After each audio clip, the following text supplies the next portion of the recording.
today we'll begin with Unit 4 of Block 1, that is Mass Communication Research, its Principles and Processes. Introduction.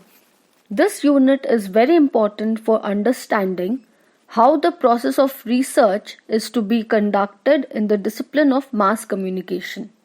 The unit explains the various aspects of mass communication research by breaking it down into different core sections which explain in detail about the process that is followed in conducting research and what type of techniques and instruments are to be utilized for specific research objectives. The unit will help in developing a conceptual understanding about both qualitative and quantitative approaches to research and when and how they are applicable in mass communication research. In addition to that, the unit will help you realize that mere conduct of research is not enough. There are certain ethical principles to be followed too. We shall now discuss this in this unit in detail. We shall start with the development of mass media research, objectives of research, and other important topics. Learning outcomes. After reading through this unit, you should be able to discuss the principles and processes of mass communication research, develop scientific approach to mass communication research, describe the types of research and steps involved in the research process, develop a research report, differentiate between research method and methodology, and appreciate the importance of ethics in research. Mass communication research, principles and process. With the mass media spreading its wings wide and growing by leaps and bounds, research in this field is also becoming immensely popular. The whole world rests on the process of communication. With the expansion of technology, research in mass communication has shown an immense growth all over the world. From Nautanki to street plays to print media like books, newspapers, magazines, and electronic media like radio and TV have shown a great reach. The new media, due to rapid growth of internet, has also proved to be a significant medium in bringing mass mobilization and spurring the masses. Thus, research in the field of mass communication is gathering both popularity and significance. There are private research agencies both in India and abroad doing research on various aspects of media. As the content generated is getting specific with niche readers and viewers, the advertisers have better chances to reach their target audiences. For this, they require accurate research to be implemented. Merriam-Webster Dictionary describes research as studious inquiry or examination, especially investigation or experimentation aimed at discovery and interpretation of facts, revision of accepted theories or laws in the light of new facts or practical application of such new or revised theories or laws. Advanced Learner Dictionary defines research as a careful investigation or inquiry for the search for new facts in any branch of knowledge. Redman and Maury define research as a systemized effort to gain new knowledge. Research is also defined as the scientific and systematic search for pertinent knowledge. Research is the art of scientific investigation. Development of mass media research. There were 4 major events that led to the development of the mass media research. Number 1. The World War propaganda studies researchers worked from a stimulus response point of view that attempted to uncover effects of media on people. Lasswell, 1927. There was a need to understand the nature of propaganda by using the media, and media had a huge impact on the people. Assumptions were being made and research was on a firm foundation. Number 2. Realization by advertisers in 1950s and 1960s. In this stage, Research data was used to persuade potential customers to buy products and services. The advertisers used research studies to know their target audience and in a better way and reach them using an effective medium. Number 3. Increasing interest of the citizens in the effects of media on public. At this subject, at Number 3. Increasing interest of the citizens in the effects of media on public. At this stage, subjects that garnered greater interest included violence and sexual content in TV shows for children. Both the negative and positive effects of it were being studied. Number 4. Increasing competition among media organizations. Competition for the audience and the advertising revenue further increased the pace of mass media research. The audience was being segmented into groups and content created had different niches. The advertisers wanted to know the demographics and psychographics of these chunks of audience for which researchers had to work.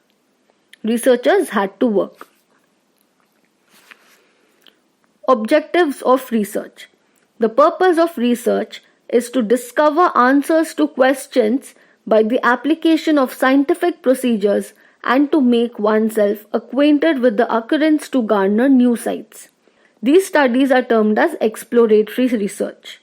The research which can be used to portray the characteristic of either an individual or a group is called descriptive research. When causal relationship between variables is studied, it is called hypothesis testing. Motivation in research. The fundamental importance is what makes people undertake research. A few factors promoting motivation in research are given below. Number 1. It will help the researcher to get a research degree along with the consequential benefits of the research. Number 2.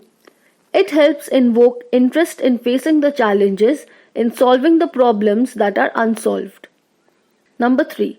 Research brings an intellectual joy of doing some creative work. Number 4. The research conducted will be of service to the society and beneficial for the people. Number 5. The directives of government also motivate people to perform research and the researcher earns great respect for his or her work. Scientific approach in mass communication research. Steps in scientific research. Scientific method is closely related to the Webster Dictionary meaning of the word research. A scientific research method involves an organized, objective, controlled, qualitative or quantitative empirical analysis of one or more variables. The 4 steps of scientific method are theories. A theory is an explanation that is proposed for how certain natural phenomena occur, which can make a prediction about the phenomena for the future as well as can be falsified by empirical observations. Weston Turner, 2006. The theories based on the topic of research are properly read upon by the researcher to come to a theory which must be backed by proper scientific support, data, results and replications. Predictions, that is hypothesis. A hypothesis is an idea suggested to be an explanation for particular conditions but which is not yet proved to be correct. Collins Dictionary. Sets of propositions are formulated to reach an argument and form a logical conclusion. This is done on the basis of syllogism, where from a set of premises and a conclusion is reached. However, for a conclusion to be correct, the premises must be true. Observations. In this part of scientific method, the researcher tests the hypothesis formulated during the previous step. Unlike physical sciences, testing hypotheses in social sciences is difficult. simply because the humans provide multiple possibilities to the social science researchers. There are certain processes, although, that can help remove the errors and uncertainties to a certain extent. The researchers must be empirical and objective while noting the observations for which certain tools are used. Empirical generalizations. This is the final stage of scientific method where a phenomenon is described based upon the knowledge of the phenomenon at that point of time. These empirical generalizations are based on the observations made in the previous step. At times, a hypothesis may become true and at times false. This must be done with honesty in research findings, or the quality of research may suffer.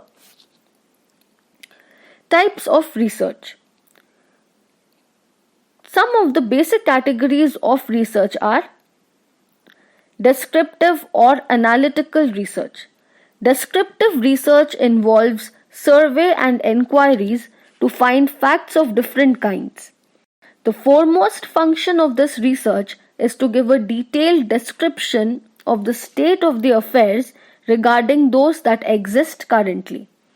The main characteristics of this research is that the researcher has no control whatsoever over the variables and he can only report the happenings. The research methods applied here basically are different types of survey methods, including the comparative and correlational methods.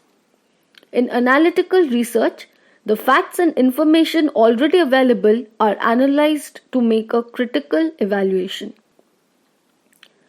Applied or action or fundamental research.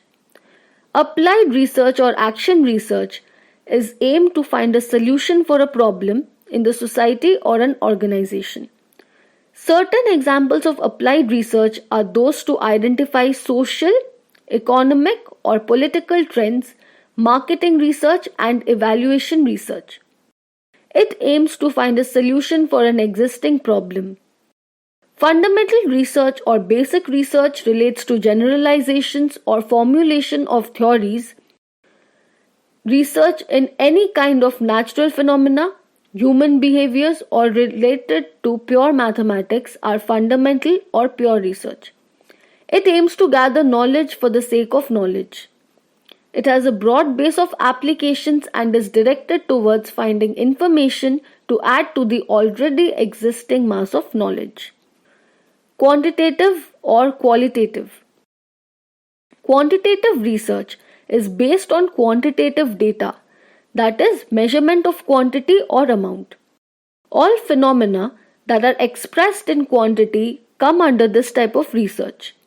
Qualitative research deals with qualitative phenomena like finding reasons for human behavior.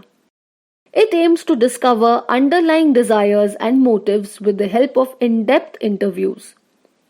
Other techniques include story completing tests, sentence completing tests, word association tests, among others.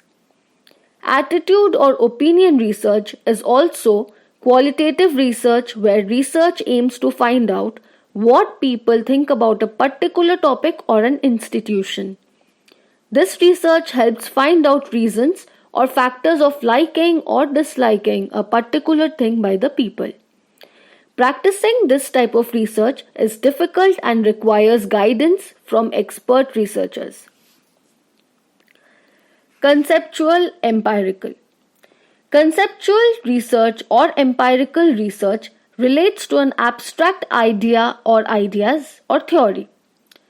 This type of research is generally used by thinkers or philosophers to formulate new concepts or reinterpret the earlier ones. Empirical research depends on the experiences and observations irrespective of the system and the theory. It can be also called as experimental type of research as it is based on the data, reaching conclusions that are verifiable by observation and conclusion.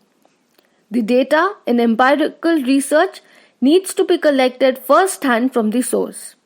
He must have with himself a working hypothesis and then gather enough facts to prove or disprove it. This type of research is done through surveys and/or observations. The researcher has control over the variables under study, and he may deliberately manipulate one of them to study the effects on others. Besides, there may be other types of research and can be defined as one-time research and longitudinal research. These types of researches are classified on the basis of time period selected.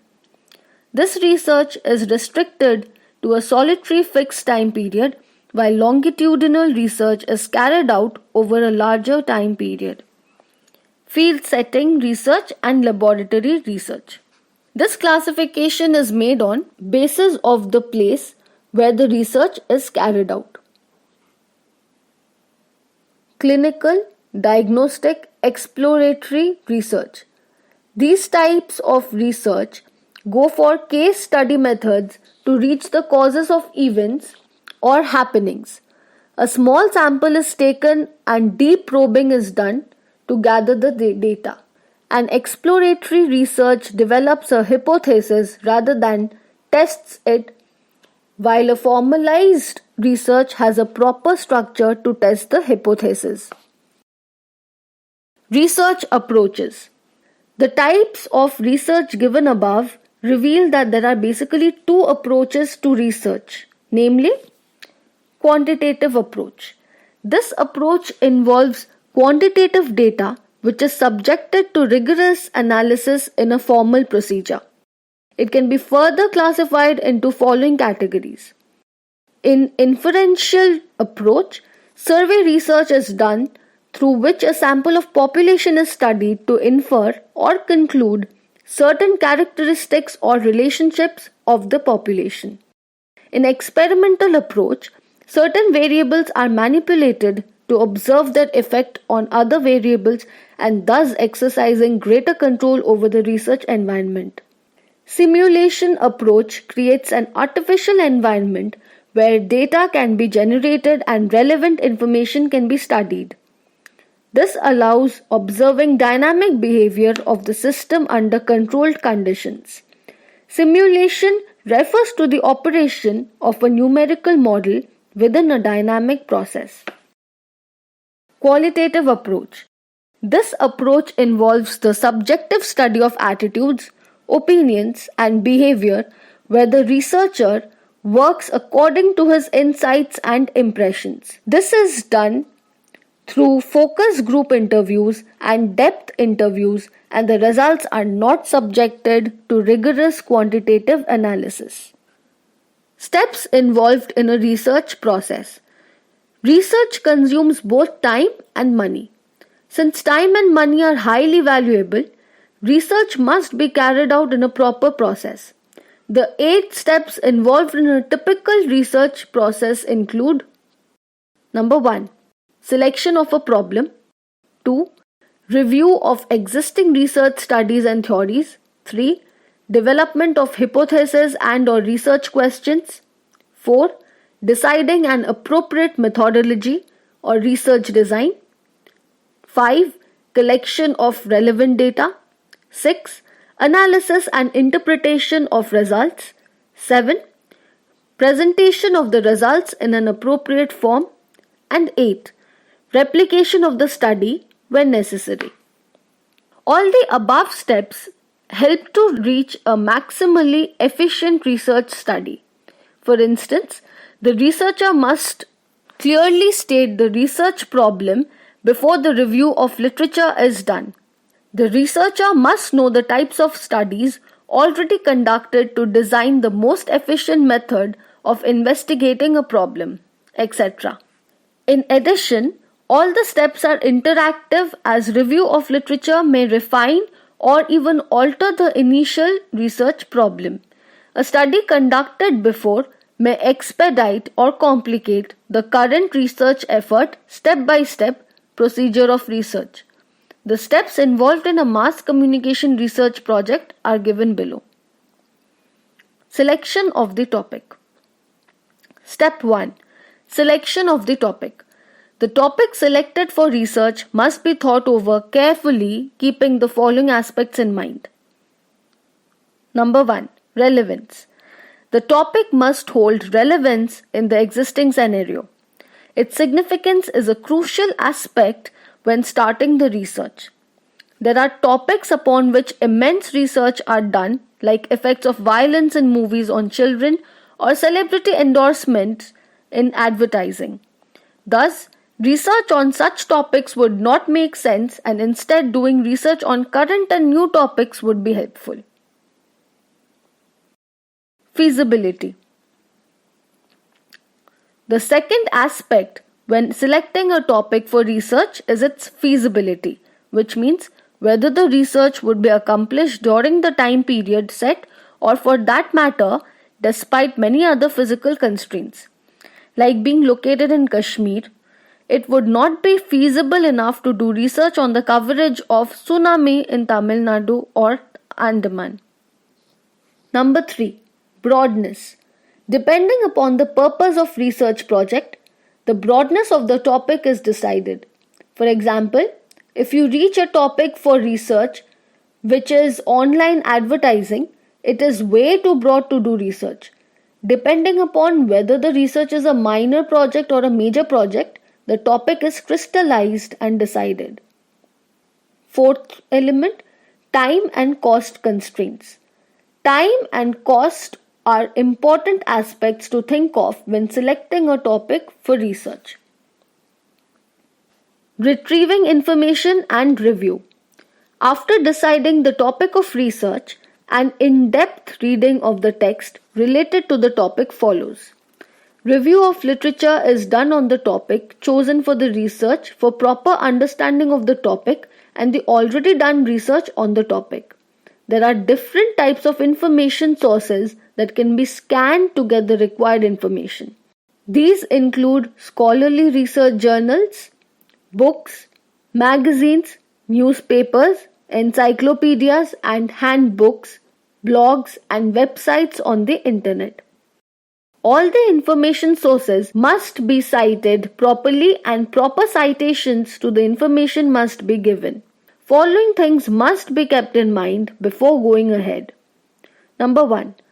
Types of previous research in the similar area. Number 2. Results and conclusions of previous studies. Number 3. Suggestions by researchers for future studies. Number 4. Some aspects that have not been investigated. 5. Contribution of the proposed study to the knowledge of that area of research methods that were used earlier. Looking at previous research studies, the researcher can decide what perspective the studying does not have so that he or she may follow a different methodology and derive results. After proper reading of the present sources of information, specific hypotheses and research questions are defined. Stating hypotheses and research questions or objectives. Specific hypotheses and research questions or objectives are framed keeping in mind the topic of research. A hypothesis, as already mentioned, is a formal statement that has not been tested yet. It states the relationship between variables and is tested directly. The predicted relationship between the variables is either true or false. While a research question is a formally stated question that provides indications about something, unlike hypothesis, it is not limited to investigating relationships between variables. Research questions or the objectives define the aim of the study in the general area of investigation. The information used to draft the research questions helps in testing the hypothesis later in the study. Preparation of research. Research design means the conceptual structure within which a research study is conducted. Depending upon the purposes of research design is prepared which results in getting maximum information and evidences in less time, money, and effort. Exploratory design. The exploratory design involves exploring the new concepts or theories, that is, digging deep into the problem to reach a particular conclusion. In this design, many aspects of the problem are to be considered and a flexible research design is to be formed. Descriptive design. It involves the description of a problem or an event. The design must minimize the biases and maximize the reliability of data collected and analyzed. Descriptive design. It involves the description of a problem or an event. The design must minimize the biases and maximize the reliability of data collected and analyzed. Diagnostic design. This type of research design takes a small sample and studies it on the basis of several parameters. The reasons, causes, and factors regarding a particular problem or an event are studied by the collection of the data and its analysis. Experimental design. These experimental designs can be informal or formal designs and involves huge amount of money for the laboratory setup. This is the most difficult type of research design to be practiced. Research methodology versus research methods. The words methodology and methods are often confused with each other. The methodology is the study of methods and the groundwork philosophical assumptions of the research process itself. Different research questions will have different methodologies. If a researcher is interested in how the internet is affecting the copyright laws, he or she would probably choose the methodology of legal research. If a researcher wants to trace how radio programming has evolved since the introduction of television, he may choose historical methodology. A study about the effects of television on children may use scientific methodology. In short, methodology deals with the question of why to do the research in a certain way. It lists what problems need to be investigated and how the research should proceed. Different methodologies may have different paradigms to follow. Quantitative methodology uses the positive paradigm, while qualitative researchers use the critical paradigm. In contrast, a method is a specific technique to collect and gather information following the assumptions of the chosen research methodology. Researchers who choose the positivist paradigm use methods like surveys and experiments, while those who choose the interpretive paradigm choose methods like focus groups, ethnography, and observation. Types of research methods. Survey method. The literal meaning of the word survey is to look at or study something carefully. It encompasses investigation and examination. Complete study about the unknown facts is survey. A descriptive survey attempts to describe or document current conditions or attitudes, that is, to explain what exists at the moment, whereas analytical survey attempts to describe and explain why situations exist. In this type of research,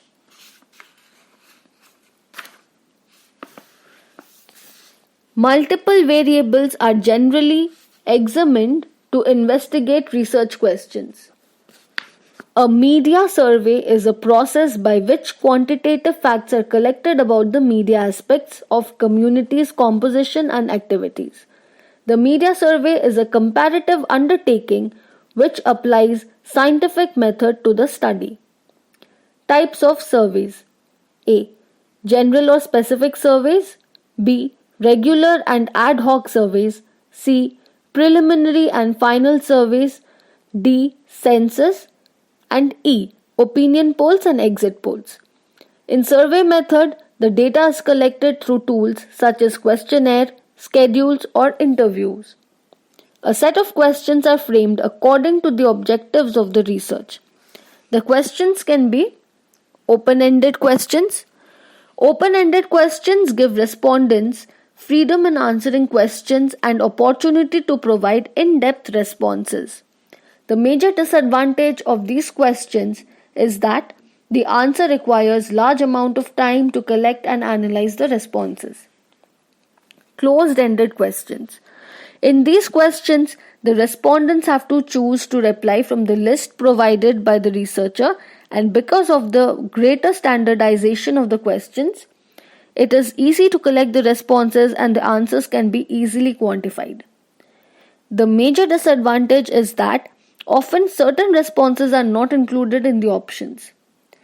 As a solution to this problem, the researcher can insert an option like other so that the respondents will get opportunity to give their own respective answers. Mixed questions. These are combination of both open-ended and closed-ended questions. Observation method. Observation means viewing things with a purpose.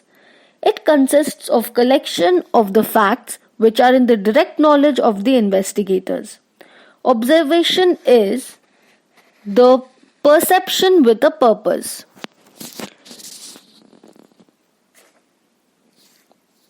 It is the process of acquiring knowledge through the use of sense organs. Types of observations: A. Controlled, B. Uncontrolled, C. Participant, D. Non-participant, and E. Case study method. According to P.V. Young, case study is a method of exploring and analyzing the life of a unit, be that a person, family, an institution, a cultural group, or even an entire community. Good and Hatt described it as a way of organizing social data so as to preserve the unitary character of the social or object benefits studied. Case study is based on intensive study of comparatively fewer persons. It is a method of qualitative analysis. It aims at studying everything about something rather than something about everything. Content analysis. Berelson defined content analysis as a research technique for the objective, systematic, and quantitative description of the manifest content of communication. Content analysis is a systematic way of analysis and description of the content of communication media. It is a specialized application of coding techniques. It allows for the discovery and description of focus of an individual, group, institution, or social attention. Steps in content analysis. There are several discrete stages in the procedure of content analysis. Following are the steps listed in sequence, but they need not be followed in order given, and at times the initial stages of analysis can be easily combined. Nonetheless, these steps may be used as a rough outline. A. Formulation of the research questions or hypothesis. B. Defining the universe. C. Selecting an appropriate sample from the population. D. Selecting and defining a unit of analysis. E. Constructing categories of content to be analyzed. F. Training coders and conducting a pilot study. G. Establishing a quantification system. H. Coding of the content according to established definitions. I. Analyzing the collected data. And J. Drawing conclusions and searching for indications. Historical method. Past knowledge is considered to be pre-present knowledge. Insofar as anything has an anticipated history and natural development, past is properly related to the present.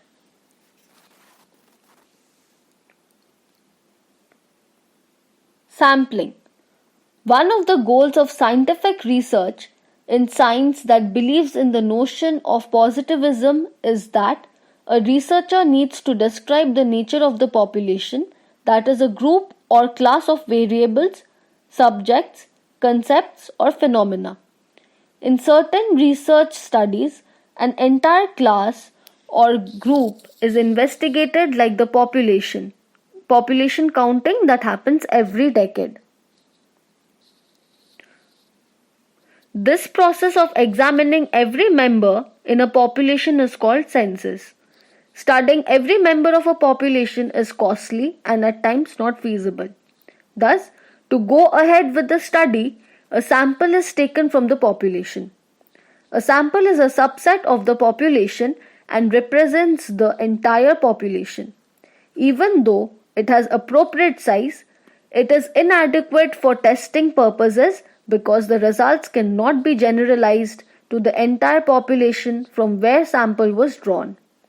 Thus, the whole purpose of study fails as whenever a sample is drawn from a population, researchers need a method for the estimation of the degree to which the sample differs from the population. Since a sample does not provide the exact data coming from a population, error is taken into account while interpreting research results. All research is riddled with error. Much of the source of error in the behavioral sciences is that the research is conducted with the respondents, that is, the human beings who are subject to constant change. Error in data. There are two broad types of error present in all research. A. Sampling error. This is the error related to the selection of a sample from a population. B. Non-sampling error. This is the error created by the aspects of a research study like data analysis errors, measurement errors, the influence of the research situation itself, or even error from an unknown source that can never be identified, controlled, or eliminated. Sample selection. The most controversial aspect regarding sampling is to determine the adequate sample size so that it is representative of the entire population and brings the preferred level of assurance in the results. This answer is difficult to answer. However, the sample selection depends on either of these factors. A. Purpose. B. Complexity of project. C. Amount of error tolerated. D. Time constraints involved. E. Financial constraints. And F. Previous studies done on the topic. Research intended for the groundwork for giving general indications usually does not require a large sample. However, studies designed to answer significant questions or studies involving huge sum of currency or which will ultimately affect people's lives necessitate accuracy and a large sample. Area of study. The research to be conducted has a specific area of study that can be based on the topic, location of the researcher, and so on. From this area, a particular sample is collected from the entire population using a suitable sampling technique. Sampling techniques. Sampling is an important part of all research which is often misunderstood by beginners in research. A sample is collected from the universe or population, and if selected correctly, it can represent the characteristics, opinions, and attitudes of the entire population. The most important part of sampling procedure is to avoid any kind of bias, which means that each respondent should have an equal chance of being selected. A few sampling techniques to select samples for your research are given below. Non-probability or purposive sampling. The non-probability or purposive sampling involves purposeful collection of particular units of universe that constitute the sample. Non-probability sampling never follows the mathematical probability guidelines. When the units of population are selected due to easy access, it is known as convenience sampling. This can be given by an example where advertising agencies are to be taken as a sample, then the researcher can select the agencies according to his convenience. At times, this type of sampling can give biased results, especially when the audience is not homogeneous. There is another type of purposive sampling known as judgment sampling, where the researcher uses his judgment to select the sample. This sampling is used in qualitative research where hypotheses are to be developed or relationships between variables are to be found instead of generalizing them to entire population. Advantages. It is easy and convenient to follow.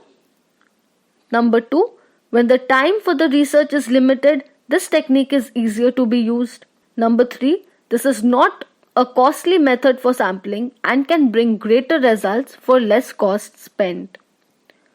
Now, disadvantages. Number 1, the error in sampling cannot be calculated. And 2, the sample selected can bring biased results at times. Probability or random sampling. The technique is also known as chance sampling since each unit of the population has an equal chance of getting selected. In finite population, each unit has the same probability of being selected. It is mostly used when a study is being conducted to support or refute a significant research question or a hypothesis, and the results will be generalized to the population. Probability sampling generally uses some type of systematic selection procedure like lottery method or random number table so that each and every unit has an equal chance of being selected. Another type of sampling known as systematic sampling is used in which every nth subject, unit or element is selected from a population. The researcher selects a starting point randomly. Systematic samples are used frequently in mass media and save time as well as resources, but its limitation is that it doesn't guarantee representative sample from the population. Advantages. Number 1, detailed knowledge about the population is not compulsory. 2, external validity may be concluded statistically. 3, a representative group can be easily obtained. 4, the chances of classification errors are eliminated. Now the disadvantages. A list of the population has to be compiled. B, a sample that is representative may not exist in all cases and is at times more expensive than the other methods. Stratified sampling. When the population is homogeneous and the sample is to be chosen to represent the population, stratified sampling is used. Homogeneity helps researchers to reduce sampling error. The population is divided or stratified into several numbers of non-overlapping strata called as subpopulations, and the units are chosen from each stratum to select the sample. If the sample from the strata is selected in a random way, it is known as stratified random sampling. For example, research on the attitude towards two-way cable or satellite television.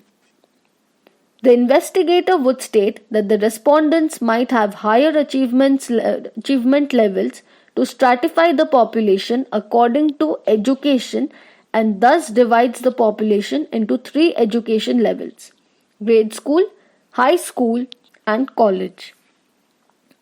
The advantages. Number 1, relevant variables are represented. Number 2, the other populations can be compared to. Number 3, a homogeneous group is chosen for selection. And D, sampling error is reduced. Disadvantages. 1, prior to selection, knowledge of the population is required. 2, the procedure is time consuming and expensive and can be tricky to locate the sample when incidence is low. And 3, variables defined strata may not be relevant. Quota sampling. It is a form of non-probability sampling where the units from each stratum are given different quotas to be filled, and the selection of units depends upon the judgment of the researcher. The size of each quota is proportionate to the size of the strata in the population. Cluster sampling. This type of sampling involves the division of the population into various segments or clusters and taking those clusters instead of selecting individual units or the sample. The sample size must be larger than the simple random sample for better level of accuracy. Another kind of sampling known as area sampling is also used, which is quite similar to cluster sampling. When the geographical area for research is large, it is divided into small clusters of non-overlapping areas and then these small areas are randomly selected. It is helpful when the list of population is unavailable. It also makes field interviewing easier as the interview can be taken at many times in the same location to analyze the media habits of people in a country. The research would be complex and time consuming when individuals are selected as a sample randomly. With cluster sampling, the state can be divided into districts or pin code areas and groups of people can be selected from each area. Advantages: only a part of the population needs to be selected. B. Costs reduce when clusters are well elaborated and can be compared to the population. Now coming to the disadvantages. Sampling errors may occur. Clusters may or may not be represented in the population and each unit has to be assigned to a specific cluster. Multi-stage sampling. This is sampling technique which is followed when research extends to a wide geographical area like the entire country. Thus, the stages are made and units are selected like first the states, then the districts, towns and then families. When random sampling is done at each stage, it is called as multi-stage random sampling. At times, various above given techniques are used, which is called as mixed sampling. The sample design must be chosen according to the nature of the study and other related factors. Questionnaire. A set of questions are framed in the questionnaires and the researcher mails them with a request to the respondents after completion. It is widely used method for carrying out surveys. Usually a pilot study is done before sending the questionnaires to test the weaknesses of the questionnaire. It must be framed carefully to gather data and bring effective results. In schedule, the researchers may go or train some of the enumerators to go to the respondents. They then ask questions and record their replies on the basis of the answers given by the respondents. As such, the numerators must have the ability to record the answers properly. Interviews. P.V. Young said, "Interview may be regarded as a systematic method by which a person enters more or less imaginatively into the life of the comparative stranger. The interview is a data collection technique that depends on verbal method of collection of data. This is a direct method of collecting data. The interviews can be personal or telephonic, where personal interview is more structured and face-to-face. Telephonic interviews are used in industrial surveys in developed regions when the time for the survey is also limited. Data analysis and presentation. Rigorous analysis of the collected data is done. There are various computer tools and softwares available for this. Depending upon different types of research methods, the analysis also differs and the hypotheses are tested at this stage. There are many ways to test the hypothesis. Depending upon the nature and objectives of the research study, the test can be used to test the hypothesis. When the hypothesis is tested and replicated several times, it can lead to the formation of a theory, that is, the results can be generalized. This is the actual success of the research study conducted when the results can be generalized. When the findings are explained on the basis of some theory and there is no hypothesis to start with, then this is known as interpretation. Report. After the research study has been conducted, the report needs to be written. The format is given below. Abstract. This is a short paragraph at the beginning of the research paper that explains the contents of the paper concisely and comprehensively. It must be accurate, self-contained, and concise. It must include the basic purpose of the research study and relevant results or conclusions. Keywords. These are the key terms or concepts that describe the ideas in a research. Through these words, the study can be searched in various information sources, in libraries, and on the internet, and so on. Introduction. The objectives or research questions of the research, explanation of methodology, its scope and limitations of the study are discussed in the introductory part of the report. The hypothesis is written down with the sample size, sampling technique, and research method. Thereafter, extensive review of literature is written. Findings. The findings must be explained properly with charts, graphics, and illustrations to suit the information presented. Conclusion. This section comes in the end and includes the results. The results are put down clearly and precisely. Annexure and appendices. All other important information like questionnaires, code sheets, are included in this part towards the end of the report. A few more things to be kept in mind while writing the report. They are APA style. The report must be written in APA style, which is the most widely accepted form of report writing. APA format includes the name of the authors, title of the source, that is book, journal, newspaper or magazine, name of the publisher, year of publishing, edition of publication, page number. That's it.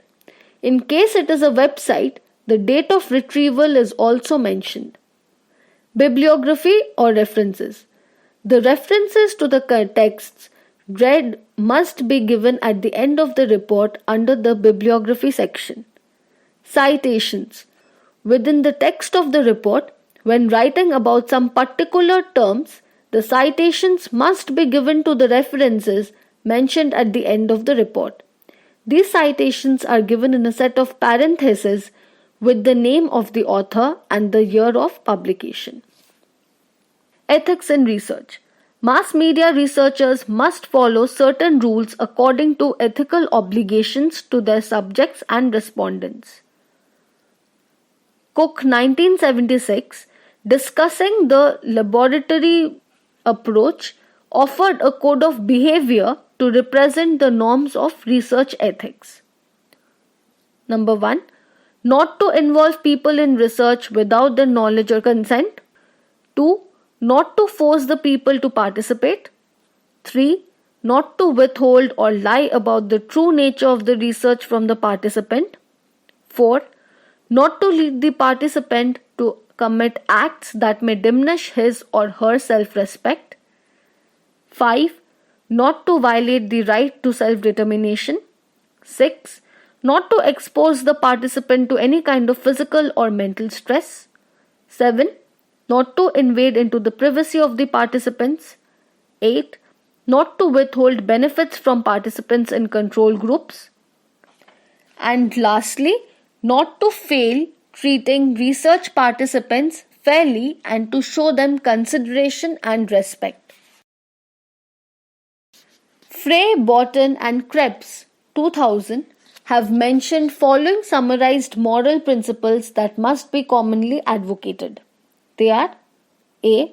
Provide the respondents with free choice. B. Protect their right to privacy. C. Benefit them and do not harm them. Treat them with respect. Now let us sum up. In this unit, we explained the meaning of mass communication research. We started with the development of mass media research and importance of research objectives, followed by the importance for motivation in research. We discussed about the scientific approach to mass communication and the importance for empirical generalizations. We further discussed about the types of research and when and where they are used. We also discussed about the research approaches and the important steps to follow in research, such as selection of topic to review of literature, to development of hypothesis and research objectives, and how the data analysis and presentation should be done. Further, we analyze the research design and the importance of ethics in research. It is hoped that the unit will help you in understanding how to approach research in mass communication. So, this brings us to the end of Unit 4. We'll soon be starting Block 2. And I hope you find this video helpful. And if you do, please do like, share, subscribe, and please do give your feedback in the comment section below. Thank you and have a nice day.